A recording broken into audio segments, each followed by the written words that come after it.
জুলাই আগস্টে আওয়ামী লীগ সরকারের যে পতন হয়েছে, এই পতনটার কার্যক্রমটা অনেক আগে থেকে শুরু হয়েছিল অনলাইনে। আর অনলাইনে যারা এই কার্যক্রমটাকে চালু রেখেছিলেন তাদের মধ্যে অন্যতম হচ্ছেন পিনাকি ভট্টাচার্য ডাক্তার, সাংবাদিক ইলিয়াস হোসাইন, তারপর হচ্ছেন সাংবাদিক কনক সারোয়ার সহ আরও বেশ কিছু ব্যক্তিরা আছেন। তবে সবার মাঝখান থেকে সবচেয়ে বেশি জনপ্রিয় অবস্থানে আছেন এখন পর্যন্ত পিনাকি ভট্টাচার্য। তো আওয়ামী লীগ বিরোধী যে মতটাকে তৈরি করা বা বঙ্গবন্ধু শেখ মুজিবুর রহমান সম্পর্কে বিভিন্ন রকমের গবেষণা, বিভিন্ন প্রতিবেদন প্রকাশ, ভিডিও প্রকাশ, শেখ হাসিনা বা আওয়ামী লীগ সম্পর্কে সেই ৭১ থেকে শুরু করে স্বাধীনতা যুদ্ধ থেকে শুরু করে আজকের দিন পর্যন্ত যেই সময়টা, এই সময়ের মধ্যে বিভিন্ন ধরনের অ্যাক্টিভিটিসগুলোকে ধারাবাহিকভাবে জনতার সামনে তুলে ধরেছিল এই তিনজন মেনলি। আবার সরকার পতনের পর আওয়ামী লীগ যেন চিরতরে বাংলাদেশের রাজনীতি করতে না পারে, আওয়ামীবাদকে বা মুজিববাদ শব্দটা আমার সম্ভবত ধারণা যে সাংবাদিক ইলিয়াস অথবা পিনাকি ভট্টাচার্য দুজনের মধ্যে থেকে কেউই ব্যবহার করতেন।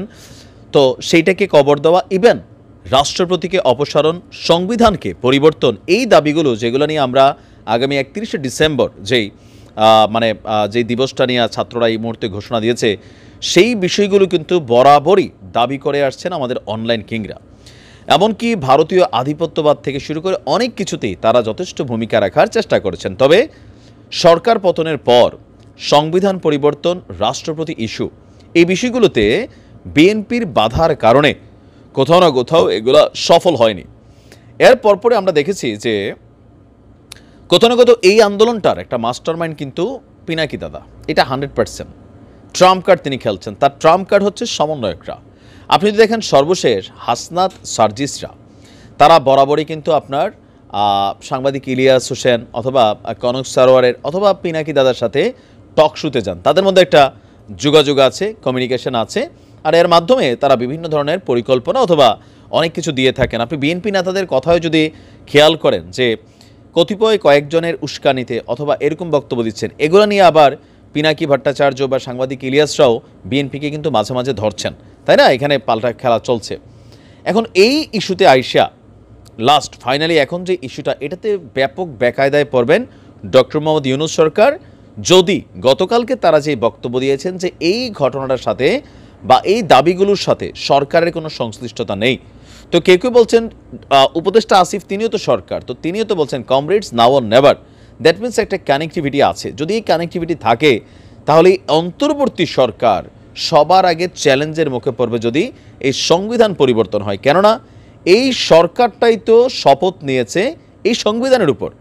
তাহলে এই সংবিধানকে যদি কবর দেওয়া হয় তাহলে উপদেষ্টা আসিফ, নাহিদ, মাহফুজ, ডক্টর ইউনূস তারা প্রত্যেকেই তো আপনার এই সংবিধানের আলোকে রাষ্ট্রপতির হাতেই তারা শপথ নিছে। তো সব কিছু উল্টা হয়ে যাবে, এরপর রাষ্ট্রপতি অপসারিত হয়ে যাবে। সব কিছু মিলিয়ে এখানে কোন সিস্টেমটা তৈরি হবে? আবার কেউ কেউ বলছেন যে না, নতুন করে যদি সংবিধান লিখিত হয় তাহলে এখানে একটা প্রজ্ঞাপন জারি করা হতে পারে। এখানে কারোর কাছে দায়বদ্ধতা থাকবে না যে ওই সংবিধান, নতুন সংবিধান কার্যকর হওয়ার আগে পুরান সংবিধানের এই জিনিসগুলো থাকবে, ওই সংবিধান চালুর পর আবার এগুলা চলে যাবে, মানে এরকম একটা অবস্থান তৈরি করা হয়েছে।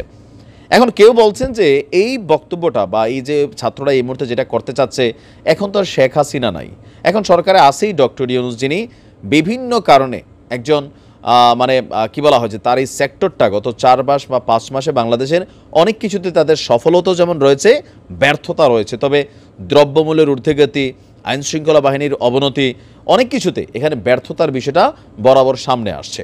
তারপরেও এই মুহূর্তে এই ধরনের আন্দোলন কেন 5 মাস পরে করা হলো? তবে 5 মাস পরে না, পিনাকি দাদা প্রথম থেকে চেষ্টা করছেন যে বিপ্লবী সরকার যেদিন 5 আগস্ট পতন হয়েছে ওই দিনই দরকার ছিল, কেন এটা হচ্ছে না? ফাইনালি কিন্তু তিনি যেটা চাচ্ছেন বা আমাদের অনলাইন কিংরা যেটা এতদিন যাবৎ চেয়েছিলেন, বাংলাদেশের চ্যাপ্টার থেকে আওয়ামী লীগকে একদম চিরতরে নাই করে দেওয়া, শেখ মুজিবুর রহমানের যে ইতিহাস সেটাকে মুছে ফেলা, আরও অনেক কিছু তারা কিন্তু বরাবরই বলে আসছিলেন।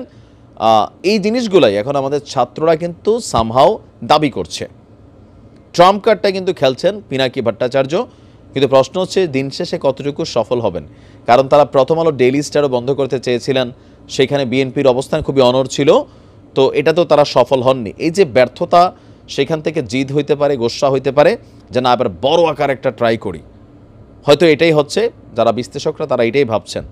দেখা যাক আসলে 31শে ডিসেম্বর কি ঘটে বা কতটুকু সফল হয়, সময় বলে দেবে।